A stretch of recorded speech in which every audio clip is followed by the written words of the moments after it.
Hello everyone, রাখি simple life চ্যানেলে সকলকে জানাই সুস্বাগতম। তোমরা সবাই কেমন আছো? আশা করি সকলেই খুব ভালো আছো আর আমিও খুব ভালো আছি। তো আজকে চলে এলাম আবার একটা নতুন রেসিপি নিয়ে। আজকে বানাবো ব্রেড চপ। তো সন্ধ্যাবেলায় সকলের জন্য বানিয়ে নিচ্ছি। তো চলো কীভাবে বানাচ্ছি তোমরা দেখতে থাকো। প্রথমে কিছুটা বেসন নিয়ে নিয়েছি, সাথে একটু সামান্য পরিমাণ হলুদ গুঁড়ো অ্যাড করলাম আর কাশ্মীরি লঙ্কা গুঁড়ো অ্যাড করলাম। এরপর সামান্য পরিমাণ বেকিং পাউডার অ্যাড করলাম আর একটু চিনি অ্যাড করে দিচ্ছি। তারপর পরিমাণ মতো নুন অ্যাড করে দেব। এরপর 1 চামচের মতো জোয়ান অ্যাড করে দিলাম। সমস্ত মশলাগুলোকে ভালোভাবে বেসনের সাথে মিশিয়ে নিতে হবে। তারপর জল দিয়ে ভালোভাবে বেসনটাকে গুলে নিয়েছি। এরপর কিছুটা সাদা তেল অ্যাড করে দিচ্ছি এর সাথে। তারপরে তেলটাকেও ভালোভাবে মিশিয়ে নিতে হবে। এইদিকে কড়াইয়ে আমার তেল গরম করা হয়ে গেছে, দিয়ে দিচ্ছি সামান্য আদা কুচি আর ঝালের জন্য দিয়ে দেব কাঁচা লঙ্কা কুচি। কাঁচা লঙ্কাটা একটু বেশি পরিমাণে দেব, কারণ গুঁড়ো লঙ্কার থেকে কাঁচা লঙ্কা খাওয়াটা খুব ভালো। তো সেই কারণে কাঁচা লঙ্কাটা একটু বেশি পরিমাণে দিয়ে দিচ্ছি। তারপর আদা আর কাঁচা লঙ্কাটাকে ভালোভাবে ভেজে নিতে হবে।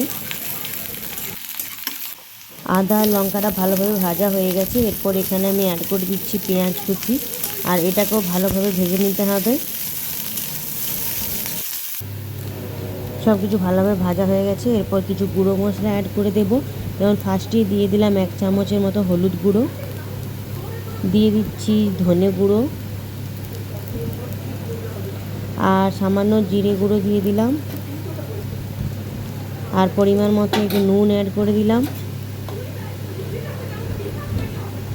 আর এখানে দিয়ে দিচ্ছি লাল লঙ্কার গুঁড়ো একটু। এরপর সমস্ত কিছু ভালোভাবে মিশিয়ে কিছুক্ষণ ভেজে নিলাম। তারপর এখানে অ্যাড করে দিচ্ছি বিট নুন। বিট নুন দিলে টেস্টটা খুব সুন্দর লাগে। সব কিছু ভালোভাবে ভেজে নিয়েছি। এরপর এর সাথে অ্যাড করে দিচ্ছি 8 চামচের মতো গরম মশলা। তারপর এটাকেও ভালোভাবে মিশিয়ে নিয়ে আমি আগে থেকে সেদ্ধ করে রাখা আলুটাকে দিয়ে দিলাম। আলুটাকে হাতে করে একটু ম্যাশ করে নিয়েছিলাম। তো এরপর ভালোভাবে আলুর সাথে ভাজা মশলাটা মিশিয়ে নেব। দেখো খুব সুন্দরভাবে আমার মেশানো হয়ে গেছে আর আমার ব্রেড চপের পুর সম্পূর্ণ রেডি। তো এখানে কালারটা একটু অন্য টাইপের লাগছে, তোমাদেরকে ভালো করে দেখাচ্ছি। দেখো, এরপর থালাতে ঢেলে নিয়ে ঠান্ডা করার জন্য রেখে দিয়েছি। তো দেখো এখানে আমি পাউরুটিগুলোর মধ্যে পুরটা দিয়ে ঠিকঠাক করে রেডি করে নিচ্ছি। তারপর একসাথে সবগুলোকে ছেঁকে নেব।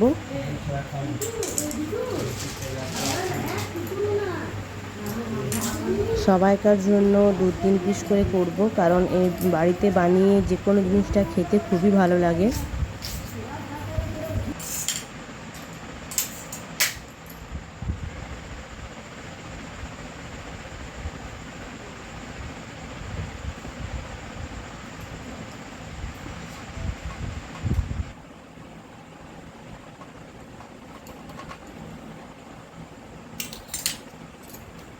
অনেকটা পুর রয়েছে, তার জন্য বেশি করে পুর দিয়ে বানিয়ে নিচ্ছি। আর একটু বেশি করে পুর দিয়ে বানালে খেতেও ভালো লাগে।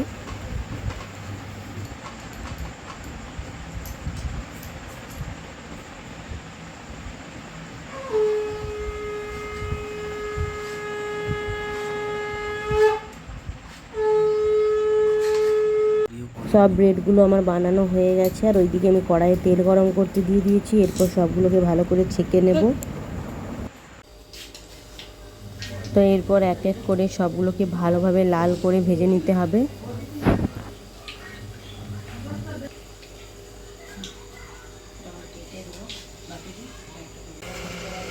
তো ভালো করে পিস করে কেটে নিয়ে এরপর শসা কুচি, পেঁয়াজ কুচি আর সস দিয়ে সার্ভ করবো আমি এটাকে।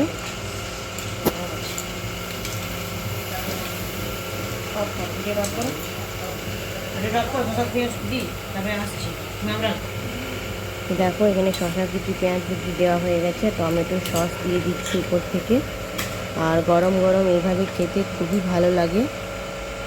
তো সবাইকার খাওয়া হয়ে গেছে। এরপর লাস্টে আমি আমার জন্য নিয়ে নিয়েছি। দেখো খুব সুন্দরভাবে সাজিয়ে নিয়েছি। আর তোমাদের কেমন লাগলো অবশ্যই কমেন্টে জানাবে। ভালো লাগলে লাইক করবে, শেয়ার করবে, আর যারা যারা চ্যানেলটাকে এখন সাবস্ক্রাইব করেনি তারা সাবস্ক্রাইব করে দেবে। আজকের মতো টাটা, নেক্সট ভিডিও খুব তাড়াতাড়ি আসবে। সকলে সুস্থ থাকবে, ভালো থাকবে।